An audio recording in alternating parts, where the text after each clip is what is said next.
Hey everyone, and welcome back to another episode of The Full Global. This is where we connect with global first entrepreneurs and remote work experts from all around the world to share their experiences. Our guest today is Ethan Kellough, co founder and Chief Product Technology Officer at Highlight. Ethan, thanks for joining us today. Thanks, Vit, so much for having me on the show. Yeah, absolutely. So, Ethan, before we start, could you please briefly introduce yourself?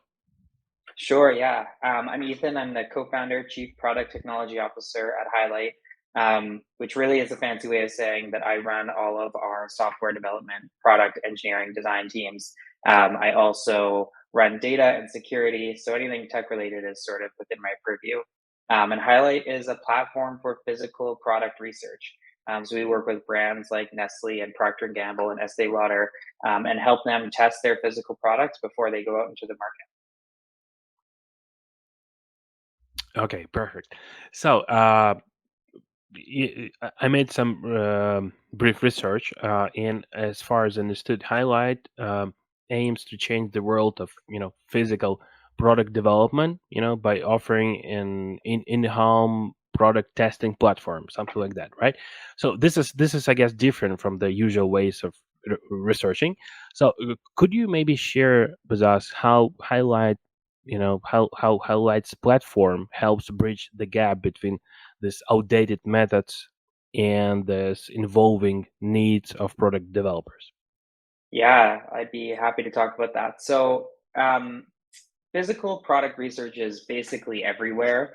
Any product that you can go in and see on a grocery store shelf, or you know, on Amazon, to some degree, has probably had some sort of product testing and research done on it. So brand managers or R&D or innovation sort of scientists at brands big and small want to be able to test those products to make sure that they're going to be successful in the market. But right now, the tools to be able to do that are slow and inefficient and manual and difficult.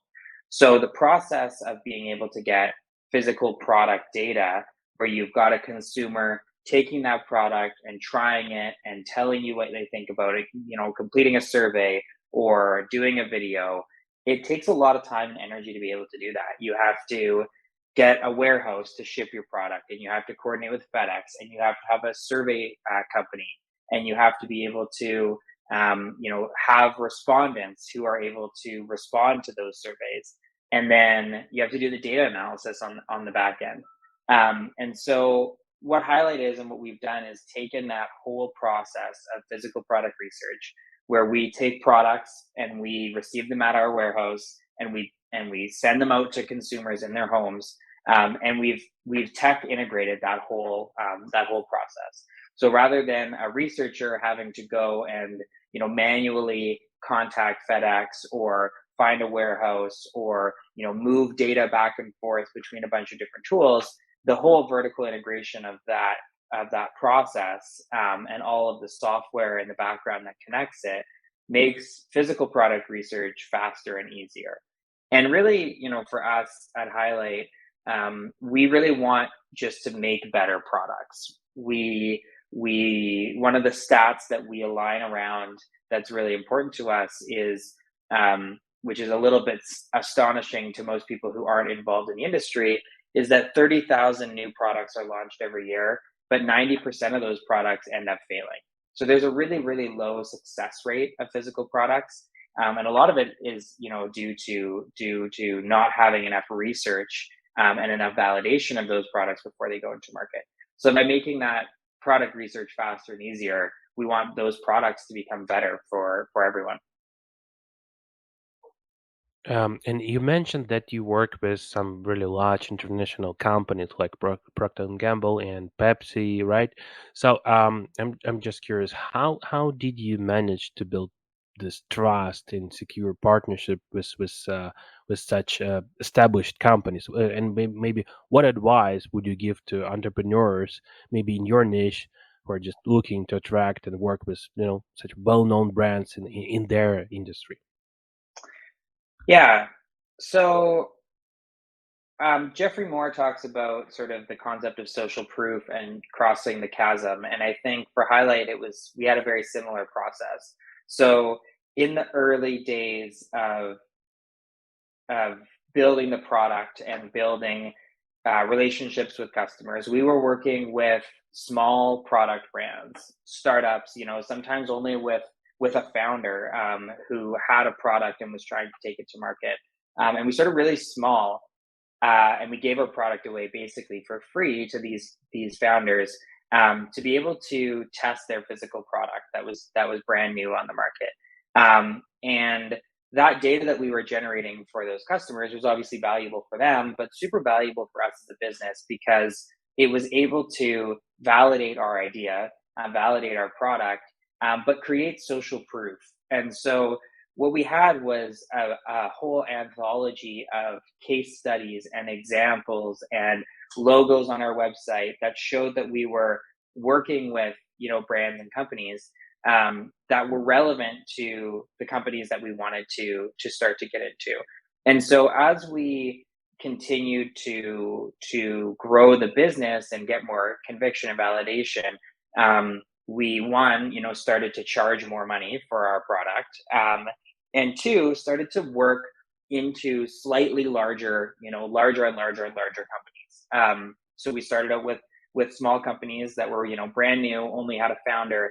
Then we moved into companies that had 5 or 10 employees. Sometimes we got lucky, and sort of a big company saw the value of us really early and really quickly, and we were able to get into them quickly. But really, it was this process of having social proof, having case studies, having examples, so that when we came to those big brands, and they had questions about our product, but really what helped them get over the fence and really see the value was seeing that other companies that looked like them had used Highlight already.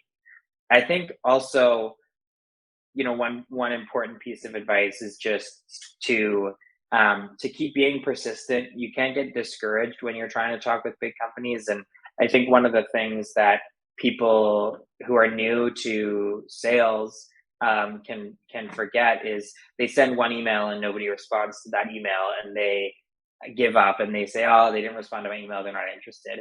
We've had deals close or deals start on the 15th cold email. And so you really just have to continue to be persistent, continue to work the network, and try and get in from every angle. Because your primary job as a founder, especially in those early days, is selling your product and continuing to bring in revenue and continuing to bring on new clients. And so selling your product is super important.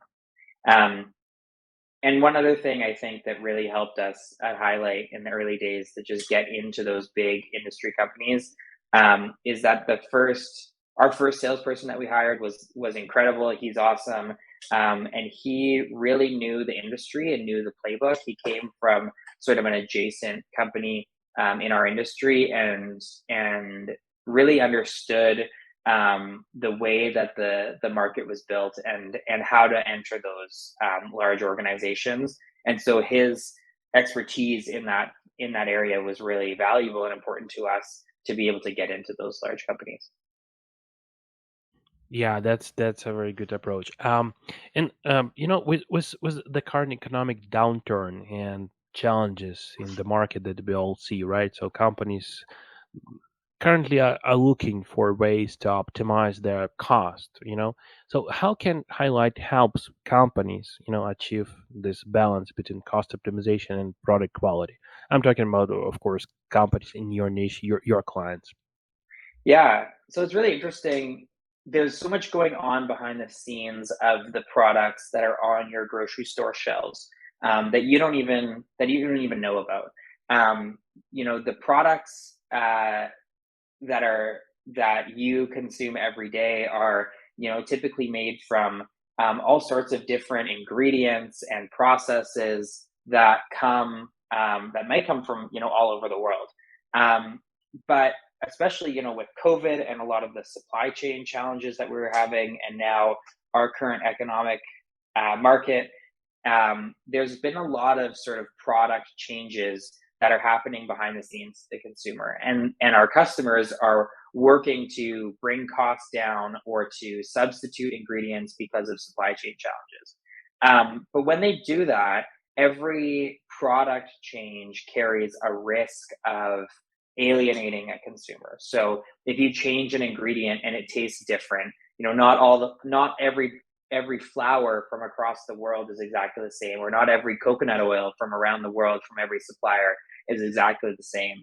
And if you change one of those ingredients, consumers can notice and they can perceive that change, and they might stop being a customer because your product has changed and it doesn't taste as good, or it isn't as effective, or it doesn't work as well. And so companies need to test their products all the time to validate that the cheaper product, the changed ingredient, or whatever it happens to be, will be more successful. Sometimes it's a change in ingredients, sometimes it's a change in process, sometimes it's just a change in the product. Maybe they want to remove 10% of the sugar to make it a little bit cheaper to manufacture. But they have to keep that quality up, and they have to make sure that consumers don't perceive a change. So what Highlight does is we do a lot of alienation testing, where we will send a consumer, the existing product. We will send them also the new product, or one or more versions of the new product. And then those products get tested head to head. And you ask the consumers if they can taste the difference, if they can perceive a difference, if it is the same as what they're used to consuming. And that data is really helpful for our customers to be able to optimize cost and product quality. And especially right now in today's market, that's becoming more and more relevant. We're seeing more and more of that type of work being done as as companies really focus on being able to maximize the value and profitability of their core products. Yeah, and that's very interesting insight, and I agree with that. For example, like you said, the same product might taste differently in different countries, right? So, for example, Big Mac tastes differently in different countries, So I agree with you. So let's talk a bit about your hiring strategy and the way how you manage your distributed teams. So as far as I understood, at Highlight, you hire employees not only from the US, you're hiring guys from different countries. Am I right? Yeah, we have a fully sort of remote distributed workforce, Awesome. primarily in North America, but yeah. Okay. And what maybe are some key strategies or best practices, yeah, you have discovered for effectively hiring employees remotely in different locations in maybe countries? Yeah, I think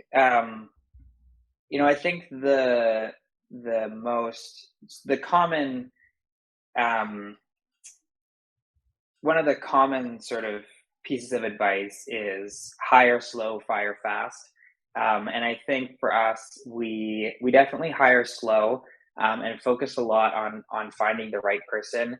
The places that have been most ineffective or inefficient has been when we've hired the wrong person and had to let them go or make a personnel change because of it. And so taking the time to really validate that someone is the right and best person for that particular job, and has really strong alignment with your mission as a company and a passion for your product and what you're doing. I think it shouldn't be taken for granted that just because someone is technically skilled, if they don't have that alignment with your product, value and your mission, we often don't see sort of the same level of engagement and the same level of energy that people bring to their work when they're not inspired by the product mission.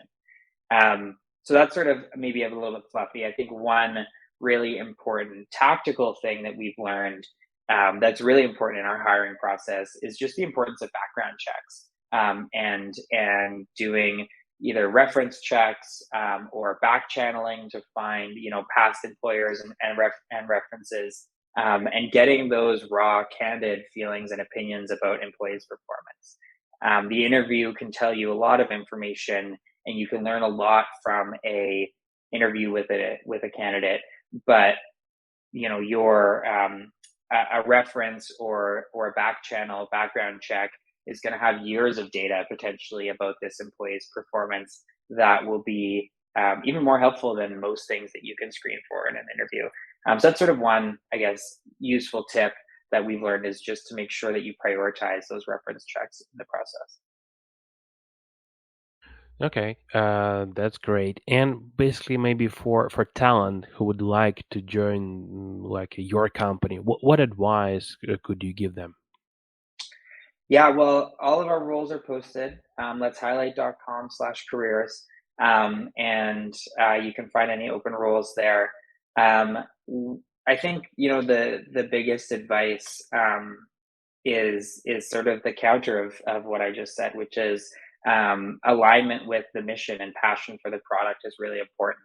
And so when we're looking at our candidates, we're looking for genuine um, expression of passion for the product, a genuine expression for alignment with our values as a company, which are also available on our website. And then, of course, technical competence and proof and examples of technical competence are really important. Um, so I think, at Highlight, we value all of our employees, and we value sort of the uniqueness of the perspectives that each of our individual employees brings. But we're all working to get together towards that sort of common mission of making better products. And that mission and passion is sort of one of the most important things to focus on. That's good. And from the tactical perspective, do you rely on your own recruitment team, or you work with some maybe do you work with other recruitment agencies, or you rely on some maybe job boards? Can you give us some more details about that? Yeah, we have an incredible internal recruitment team, and they handle inbound applications as well as lots of outbound sourcing as well. And that team is super tapped into the hiring market and the candidate pools that are available through a number of different sort of channels and technologies and that kind of stuff. But we keep all of our recruiting in house. I think it helps improve the quality, make sure that like we talked about, those candidates are really aligned with the mission, and that we can we can screen for the things that are really really important to highlight. Got it. Okay. So I know that Highlight is a venture-backed company, right? And for our listeners who are trying maybe to raise capital during this period when the let's say we see industry is on hold, what advice could you give them? Uh, um, I don't know that I can give any unique advice that anyone hasn't already given. It's a really hard market right now. It's really challenging to raise capital. I think, especially at later stage. I think seed stage, earlier stage is generally. It seems like most people believe, and the data seems to show that seed stage is still fairly active, although not as active as it was. Um, but I think sort of the general advice that I give to founders all the time about raising is just um, don't raise unless you need to, and don't raise unless you have a hypothesis for how that money makes your company grow more. The only good reason to raise capital is to reach a new threshold of growth, and just raising for the sake of raising, or raising, hopefully not raising because you're going to run out of money, but raising because you see a future where your company is more successful and you need more cash to be able to get there. And so if right now you're in a position to continue to hold out, to continue to either bootstrap or rely on money that you've already raised, right now I think in this market it's really a focus on trying to get through the turmoil and the turbulence in the market right now, until we sort of see a more favorable venture capital ecosystem.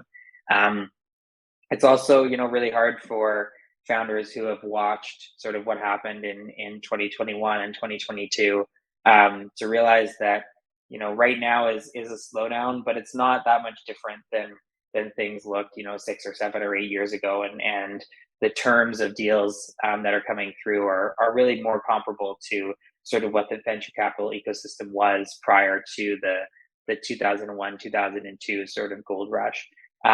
So we'll see if those sorts of days come back. But building a startup has sort of never been easy, and has never been super favorable to founders.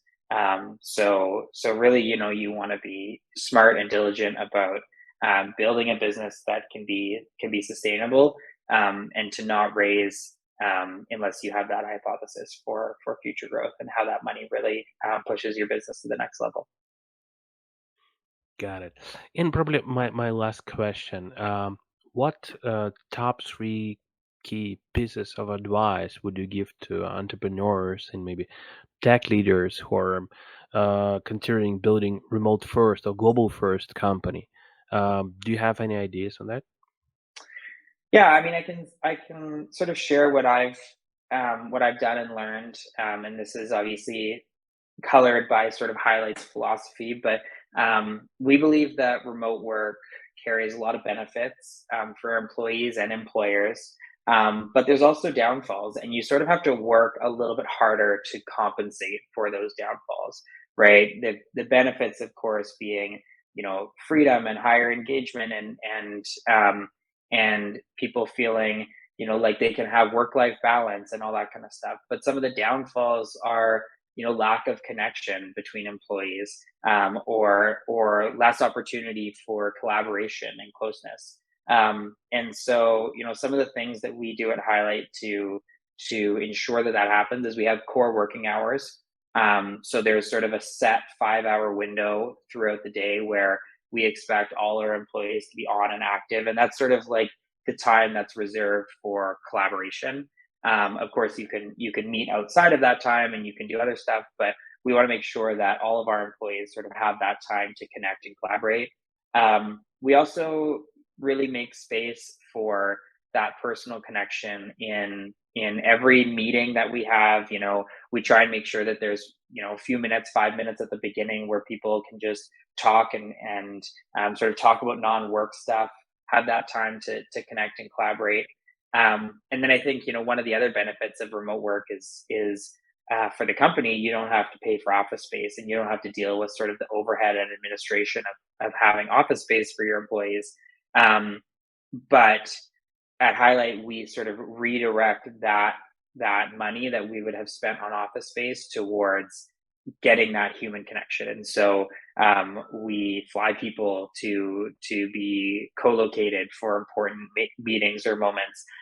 We're having an all company offsite, where we're taking the whole company to Cancun, in a few months, where everyone can just, celebrate our success, meet and collaborate and work together and build relationships, because those relationships become really important in both the good times when you're celebrating, but also the tough times when you got to hunker down and get stuff done. And so there's just a different set of problems building a remote first company, and you have to be intentional about, compensating for those challenges. That's great. So I guess we're good. So thanks a lot, Ethan, for sharing your insights on remote first culture, on your hiring strategies that you have in your company. So we wish you and highlight all the best in your journey. Thanks a lot for joining us today. Yeah, thanks, Vic, for having me. And like I said, all of our open roles are posted at letshighlight.com/careers. And I'm really thankful to be on and be able to share some insights with you and your listeners. Sure. Thanks a lot.